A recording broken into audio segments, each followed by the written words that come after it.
First here at 5, breaking news. The man accused of murdering 2 girls in Delphi, Indiana back in 2017 has been found guilty. Thanks for joining us here at 5. I'm Connie Leonard. And I'm Doug Profit. After 4 days of deliberating in this case, that jury in northern Indiana declared Richard Allen guilty of all counts in the murders of Abby Williams and Libby German. Those counts include felony murder as well as knowingly and intentionally killing both teenage girls. According to our Indianapolis sister station, WTHR Television, the jury reached a verdict shortly after 1:30 this afternoon, and it took them less than 2 minutes to enter the courtroom and then read that verdict, putting an end to the nearly 3-week-long trial. We're told the courtroom grew emotional after that verdict, and that includes WTHR's own reporter Bob Siegel, who's been following this trial closely. And at that point, after he left the room, after the judge left the room, after the jurors left the room, that's when we really saw the emotion. That's when we saw, again, Indiana State Police Superintendent Doug Carter. He reached back and he held on tightly to Libby's grandmother's hand. A gag order will stay in place until Allen is sentenced, meaning officials cannot comment on the outcome. Richard Allen set to be sentenced on December 20th. Remember, there's a lot more to this case, and it's not over yet. We'll keep you updated right here on WHAS11.com. To finally have something like this, like so close to us, I think 28th is like an area that's like well known to the West End. You got the Krogers. There used to be a Winn-Dixie across the street. It's one of our more busy areas in the West End. So to put something like this in the West End around us is just, it's amazing. Opening day is finally here for the Norton West Louisville Hospital. And now healthcare close to home is a reality for West Louisville. Well, we brought you the scene on location Friday for the big ribbon cutting. Now we're following up. Today, the first patients walk through the doors. Reviews from the first round of patients are in, and it's all smiles at the new place. Ian Hardwitt and photojournalist Emma Gufter discovered at the hospital's opening day. Now it's all close to home for people like Justin DeVoe. Having the food pantry, having a pharmacy, just makes everything a little bit more accessible for the people that's in the West End that wasn't accessible to us at first. But more than accessible, Dr. Steve Kelty says the imaging and sterilization equipment used for surgeries at the Norton West Louisville Hospital is the best in the state. We just did a procedure today with equipment that's had not been used in the state of Kentucky ever before an hour ago. And this is the second floor Zen Garden. It's right over the emergency department, and it has this gorgeous view of downtown, a long drive people used to have to make that they don't have to anymore. Some buses don't go that direction, and you catch the Broadway, you gotta walk a distance to get to the hospital. Now it's in the West End.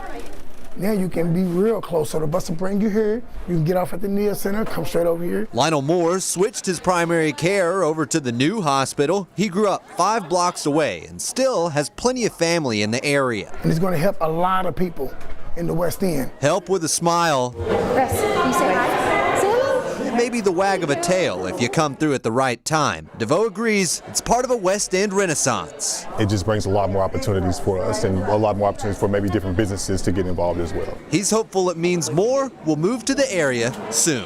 In Louisville, Ian Hardwitt, WHAS11, on your side.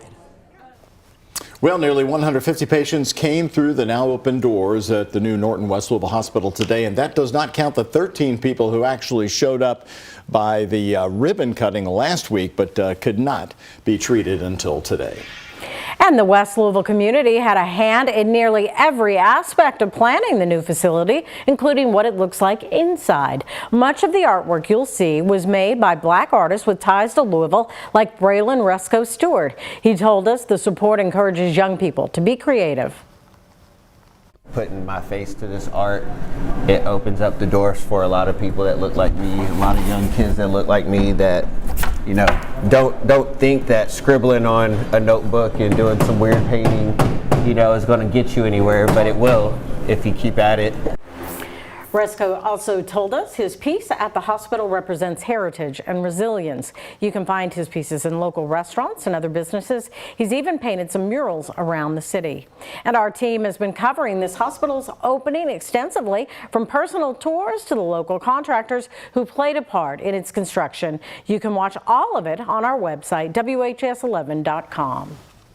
Well, universal tariffs could be coming America's way if President-elect Donald Trump gets his way when he takes office. Plus, Donald Trump has said he wants taxes on all Chinese imports to be as high as 60%. Many economists have been sounding the alarm about this potential policy, and Isaiah Kim Martinez talked to a local small business about what we can expect. And Isaiah, around this area, this could impact everything from appliances to even the smallest things. All the way down to the small businesses, Doug, Connie, you're correct. And of course, this is a very large part, a primary focus of President-elect Donald Trump's economic agenda to increase manufacturing here in the U.S. and support domestic job growth, in his words. But there is concern the customers will bear the brunt of this. You come back in 6 months, this wall will probably look quite a bit different as we continue to bring in new products. Ordering inventory up to a year in advance could soon become a little more complicated for Matt Muller. People have figured it out, and now we're back to this unknown, He owns Ken Combs' running store over in St. Matthews, existing for more than 40 years. We anticipate at some point, our prices will increase because it's going to pass down to us from our vendors as they start to see their tariffs increase. President-elect Donald Trump has plans to impose universal tariffs of up to 20% for everything we import and to tax Chinese goods as much as 60%, like many running shoes imported to this country. We're a margin-based business. Our prices go up. Well, guess what? It's going to pass on to the customer. The store does not buy its product directly from the manufacturer overseas, but if Donald Trump's plan becomes reality, customers could eventually feel the pinch. Depending on the type of shoe it is, $5 increase per pair, maybe $10 increase per pair. Trump believes his policy would create more manufacturing jobs within the U.S. We've had paper after paper after paper after paper that's shown, hey, this is the impact of these tariffs. I don't know how much evidence you need. But many economists, including UK professor Ken Trotsky, fear the move would cause a return to a higher inflation rate. People will become poorer, they'll spend less, and that in turn will lower the demand for all sorts of products. Yeah, you'll see growth in employment in some industries, but it'll be far offset by the decline in employment in these other industries that scale back, because now I have less money to spend on services. Louisville's elected officials acknowledge they're thinking about this. Mayor Craig Greenberg. Tariffs could really impact some local companies here in the spirits industry. You mentioned GE, so that's certainly something that we're going to be monitoring. And Metro Council President Marcus Winkler. When the tariffs were implemented last time, they had a pretty significant impact on some of our major employers, including UPS and Brown-Forman, and that's certainly top of mind in terms of how it impacts their bottom lines and therefore their ability to employ folks here locally. There's been debate on whether Trump will need the help of Congress to pass his sweeping tariff proposal. Republicans have, of course, secured control of the U.S. Senate. The House of Representatives, though, is still up for grabs at this moment. Doug. Thank you so much, Isaiah. Well, something else that could also negatively impact the nation's economy are mass deportations. According to the Congressional Budget Office, the total net immigration reached 3.3 million last year. Many of those migrants have filled in the gaps from baby boomers who began retiring from the workforce since the COVID-19 pandemic. According to the Peterson Institute for International Economics, more than 8 million immigrants working illegally in the U.S. would cost the economy more than $5 trillion if they're deported. Well, we are hearing from Mayor Craig Greenberg after the city experienced 5 separate shootings, all within hours of each other. Police say the latest happened at about 2 a.m. this morning in the California neighborhood of West Louisville, where a man was shot on West Breckenridge Street. Metro police are saying that he is expected to survive, and that comes after 2 deadly shootings yesterday, one of which is a man on 26th Street, also in the California neighborhood. The other man was also found dead near Wyandotte Park. 2 other shootings also happened. One involved a teen at Central High School, the other in the Parkland neighborhood. Both are expected to survive as well. Today, Mayor Craig Greenberg once again responded to the efforts to crack down on the city's violence.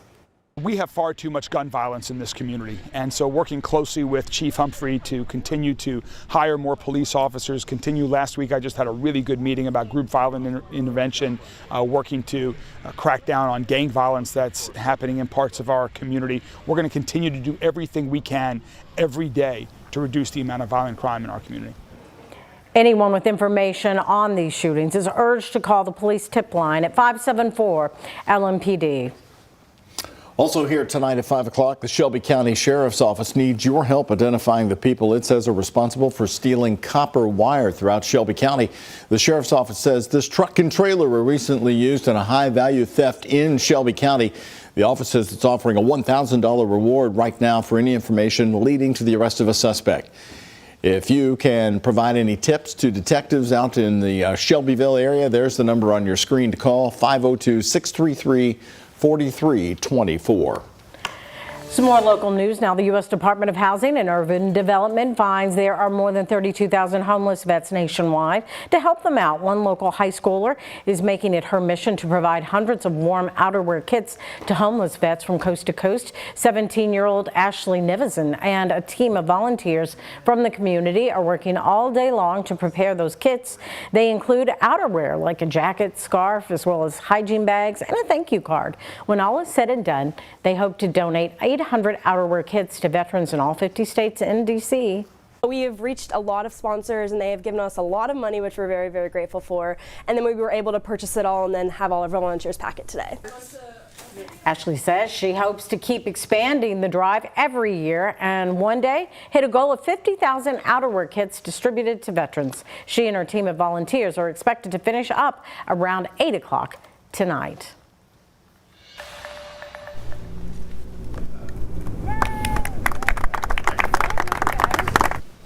Hundreds of thousands of dollars in investments officially now complete at the Park and Recreation Center in Berrytown in eastern Jefferson County, right outside Anchorage. According to city leaders, renovations in this East Louisville area included an ADA accessible playground, an upgraded basketball court, and a new heating and air conditioning system there. Speaking today at the celebration, Louisville Mayor Craig Greenberg emphasizing how Berrytown's renovations are just one of the city's many projects to take care of its natural spaces. We were just recently at Chickasaw Park and Elliott Park announcing major improvements. We're continuing to roll out Wi-Fi. We have 2 new swimming pools that are under construction that are going to be ready for people to swim in next year, more pickleball courts, and the list goes on, and we're going to continue to do that. The renovations cost close to $600,000. Nearly half of the money came from the American Rescue Plan funds.